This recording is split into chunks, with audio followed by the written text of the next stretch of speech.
Hey everybody, it's Chris Palmer here again, and today we're going to build a sandbox for me. No, for the kids.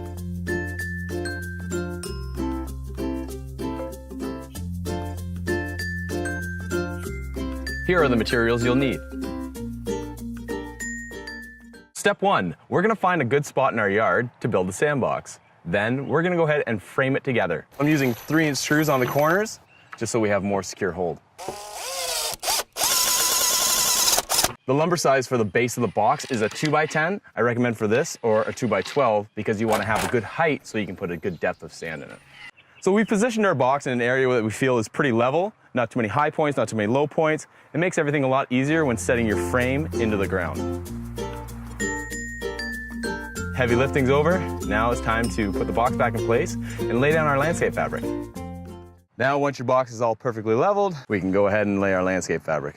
So the key with the fabric is we want to have to come up a bit and wrap around all the edges, but we don't want it so it's visible and above our sand line. So what I'm going to do is come about 2 or 3 inches and then cut it off and then tack it in place with staples. So we're just dropping the sand in place to hold the seams down so there's no blowing apart, keeps it all nice and flat, and then we'll really backfill it in. So we've left the sand away from the corner and pulled back the landscape fabric because in part 2 of the video I'm going to show you how to build a nice shade structure. So by leaving these corners out, it allows us to put our bracing in here. So digging it out and banking the sand against the board gives us a double reinforcement to keep the board nice and straight. So once all the sand's in the box, then all we'll do is put a nice little perimeter bench on for the kids to sit on and play. So for anybody at home who's not building a shade structure, you won't need to take this step. You can just basically take your boards and run them straight across and screw them down to the frame. But if you're going to do what you're going to do in part 2, which is build a canopy, you need to notch out for a 4x4. So taking your 2x6 bench board, you're going to make the notch of how wide this is, and then you're going to line it up to the back of the 4x4 to know where your depth is. Taking these 2 marks, you then make them meet into the corner, and you're going to remove this part. We've just finished putting our dry fit of our seat in, so we have all our bench seats in. We've notched out for what we're going to do in part 2 of the video, but now we're going to go make some bench supports. So we're just using a scrap 2x4 that we have laying around the shop. Probably get the majority of them out of one 8-foot piece. We're going to do 4 support blocks per side of the bench, and each bench is 8 feet long.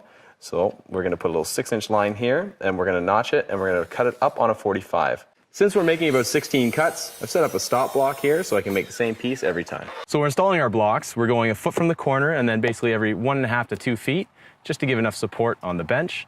These are all they are. And we're screwing through the back of the boards here, through the back with a 3-inch screw into the block to give it that reinforcement. It'll make plenty of strength to hold the bench so the kids can jump on it if they really need to. So wherever we have cut ends, we want to make sure that all the untreated wood now that's been exposed is retreated with a cut and seal.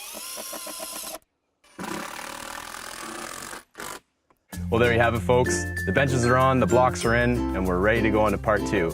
But for any of you who are not going on to part 2, I have one last suggestion for you, and that's adding a corner block. These are good to add structure to the corner of the seat and to hold the corners of the box together. So cutting a piece on a 45 inside cut on both ends, we simply take these ones, we slide them under the seat, and we pull them up so it gives support on these joints. And we screw in through the box and screw down into the seat, and that'll lock everything together so that way if anybody's playing extra hard on the corners, those joints aren't weak and we have good support.